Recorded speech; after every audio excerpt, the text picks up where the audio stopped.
Blessings family, welcome to another video. This is Ladybeunstoppable. If you're new here, remember to subscribe.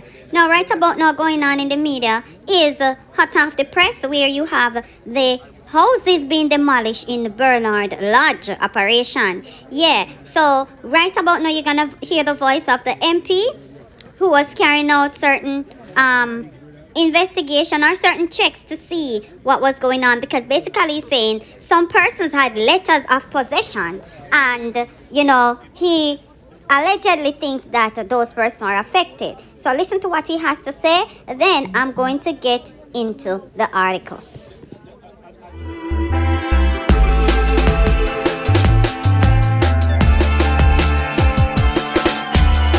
I was made aware of the intended efforts for persons who are in unauthorized areas, and I presume any due process would be pursued. I've heard some things to the contrary this morning, which I've raised with the Prime Minister and SDJ, and I'm advised that they're going to be limited operation pending verification of those things which have been brought to my attention. What are some of the things that you heard wish to see? That some of the persons in the areas to be demolished have letters of possession and therefore would have been authorized to be there. That is by the authorities? Yes. Letters of possessions were issued by SCJ from some years ago for the entire Clifton community, which I have been working with over the number of years to regularize the community. But what I'm hearing is that there are occupation in areas outside that which was designated for formalization and for which I have been engaged in. So that would be outside of my sphere of, and that the people come from outside the community. The Clifton community, as many might know, is made up of persons who have been working in the sugar industry for many decades, centuries. And if not them themselves, of course, their foreparents.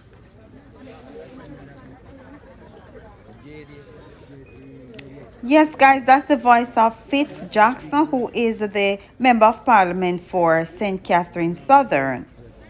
Jackson gave the update to an interview with Loop News hours after the approximately 10 unfinished houses were destroyed at the location as members of a joint police-military team monitored the area. Prime Minister Andrew Holness on Wednesday served notice that structures constructed illegally on lands reportedly captured and sold by gangsters in that St. Catherine area were to be destroyed.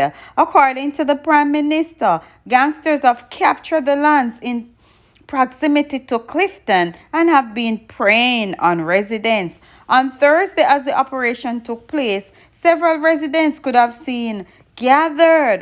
seen gathered in the area. Some of them spoke in hushed tones, claiming that they are not in full agreement with what was happening. There were claims that there were people in the area who had spent millions to construct the structures and had their letters of possession to be in the area. Holness said that the lands, which fall within the government's Greater Bernard Lodge development plan, will be formalized and owners given titles.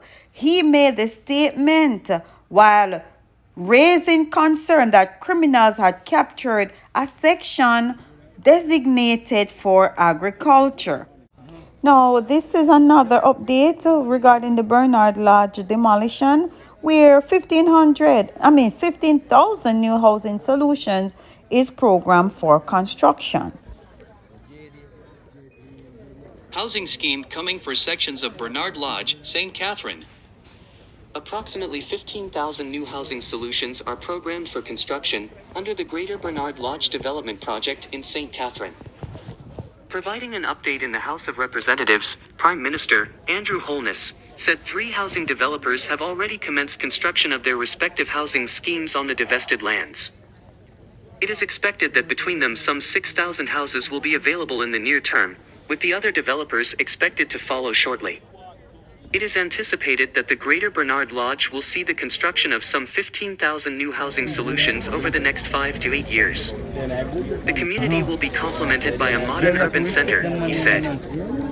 Prime Minister Holness explained that a unique feature of the divestment of the lands is that successful purchasers must pay an impact fee that will cover infrastructural development.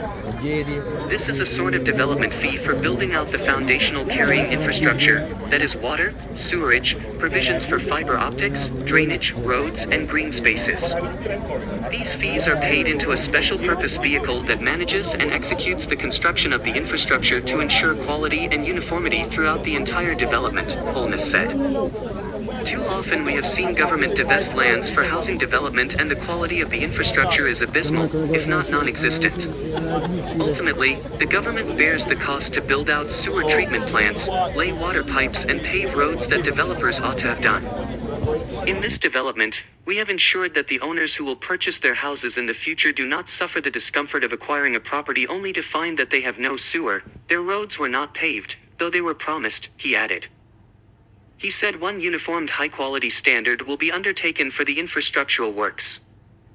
We are not allowing the developers themselves to do the infrastructure, because what you will find is one developer will say I can do it cheaper or I will do it to this standard. No, we want one uniform type quality standard, the Prime Minister emphasized.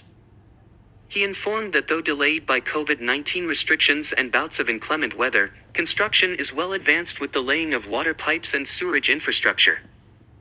Potable water is already available to much of the development area.